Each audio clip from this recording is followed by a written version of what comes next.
জলপাইয়ের চাটনি এইভাবে তৈরি করে কাউকে খাওয়ালে আপনার পিছু ছাড়বে না, এতটাই মজার। আসসালামু আলাইকুম এভরিওয়ান। আজকে তৈরি করব ভীষণ মজাদার জলপাইয়ের চাটনি। বাজারের অস্বাস্থ্যকর পরিবেশের চাটনি না খেয়ে এইভাবে বাসায় তৈরি করে বাচ্চাদের নিয়ে উপভোগ করুন। চলুন তাহলে আজকের জলপাইয়ের চাটনির রেসিপিটি দেখে নেওয়া যাক। রেসিপি ভালো লাগলে একটি লাইক দিতে কিন্তু ভুলবেন না, আর আমার চ্যানেল সাবস্ক্রাইব করা না থাকলে সাবস্ক্রাইব করে পাশে থাকার অনুরোধ রইল।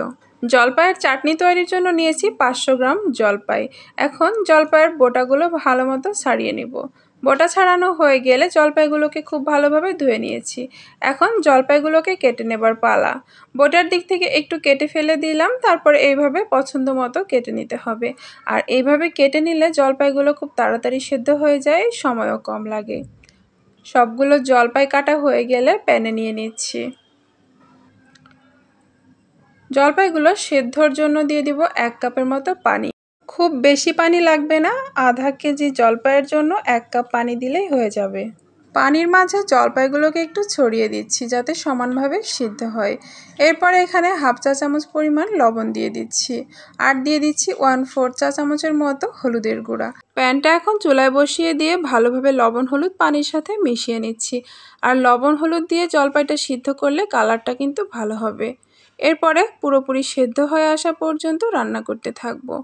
আর এই জলপাই সিদ্ধ করা পানি কিন্তু কখনোই ফেলে দেবেন না, অল্প পানিতে সিদ্ধ করবেন আর এই পানি সহই কিন্তু আচারটা তৈরি করবেন।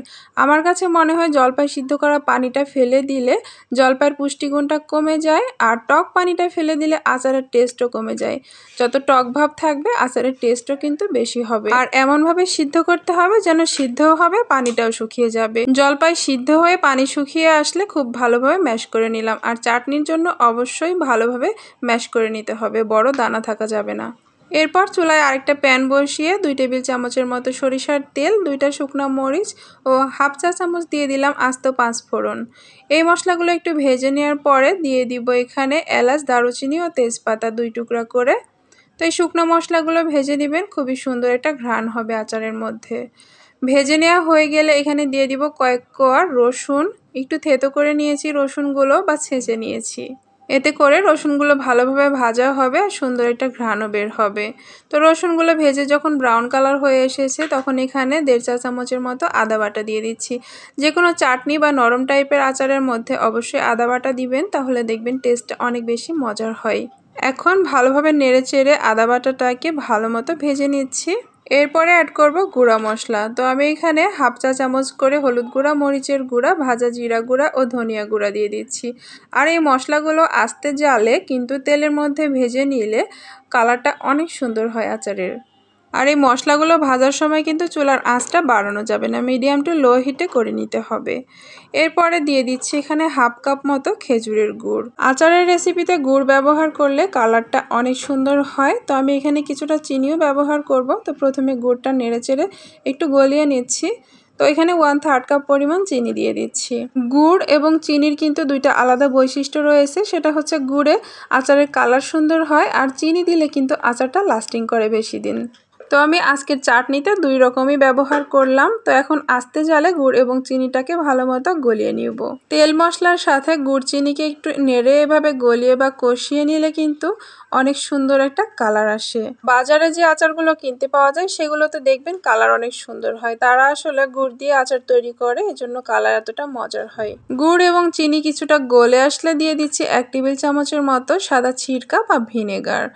এটা কিন্তু অপশনাল, আচার বেশি দিন রেখে খেতে চাইলে এটা একটু অ্যাড করবেন। খুব বেশি দিলে আমার কাছে ভালো লাগে না, তাই 1 টেবিল চামচই দিলাম। এতে করে একটু হালকা ঘ্রাণও আসবে, আচারটা বেশি দিন ভালোও থাকবে। গুড় মশলাপাতি ভালো মতো কষিয়ে নেওয়া হয়ে গেলে দিয়ে দিচ্ছি ম্যাশড করে রাখা জলপাইগুলো। চাটনি তৈরির ক্ষেত্রে কিন্তু জলপাইগুলো ভালোভাবে ম্যাশ করে নিতে হবে, চাইলে হাত দিয়েও করে নিতে পারেন। আর আপনি চাইলে কিন্তু বিচিগুলো ফেলেও দিতে পারেন, আবার অল্প কিছু বিচি রাখতেও পারেন। তো আমি আজকে জলপাইয়ের বিচি সহই চাটনিটা তৈরি করছি। আর এই মশলাপাতির সাথে জলপাইগুলোকে দিয়ে খুব ভালোভাবে কষিয়ে নিতে হবে।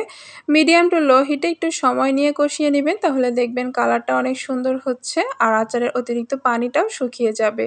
তো এভাবে বেশ কিছুক্ষণ নাড়াচাড়া করার পরে হাফ চা চামচ সরিষার গুঁড়া দিয়ে দিচ্ছি। চাইলে সরিষা বাটাও ব্যবহার করতে পারেন প্রথমের দিকে। তো আমি যেহেতু গুঁড়া করা সরিষা দিচ্ছি তাই একটু পরেই অ্যাড করলাম। সরিষাটা দেওয়ার পরে ভালোভাবে মিক্স করে নিচ্ছি আচারের সাথে। আর এবার আরও বেশ কিছুক্ষণ নাড়াচাড়া করার পর দেখুন কতটা সুন্দর কালার এসেছে আর প্যানের গা ছেড়ে দিচ্ছে আচারটা। এখন একটা আচারের মশলা অ্যাড করব। তো আমি আগে থেকেই মশলাটা তৈরি করে রেখেছিলাম।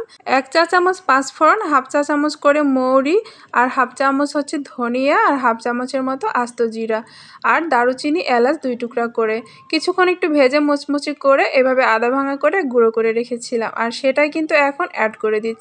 মশলাগুলো গুঁড়ো করার পর প্রায় 1 টেবিল চামচের মতো হয়েছে। যে কোনো আচার বা বিশেষ করে এরকম ধরনের চাটনি তৈরির ক্ষেত্রে এই মশলাটা অবশ্যই অ্যাড করবেন, তাহলে কিন্তু এর আসল মজাটা পাবেন। সবকিছু একত্রে ভালোভাবে নেড়েচেড়ে মিশিয়ে আরও কিছুক্ষণ জাল করলে দেখা যাবে আচারটা রেডি হয়ে গেছে।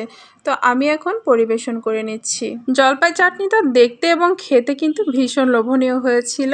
আপনি চাইলে কিন্তু এই আচারটাকে লাড্ডুর মতো শেপ দিয়ে দীর্ঘদিন কাচের বয়ামে ভরে রেখে দিতে পারেন। বাচ্চারা কিন্তু ভীষণ পছন্দ করে। রেসিপিটা অবশ্যই বাসায় ট্রাই করবেন আর কেমন হয়েছে আমাকে কমেন্টে জানাবেন। ভালো লাগলে একটি লাইক দিবেন আর চাইলে রেসিপিটি প্রিয়জনদের মাঝে শেয়ার করতে পারেন। আমার তৈরি রেসিপিগুলো নিয়মিত দেখতে চ্যানেলটি সাবস্ক্রাইব করে পাশে থাকা বেল আইকন চেপে অল নোটিফিকেশন চালু করে রাখবেন। সবাইকে অসংখ্য ধন্যবাদ। আল্লাহ হাফেজ।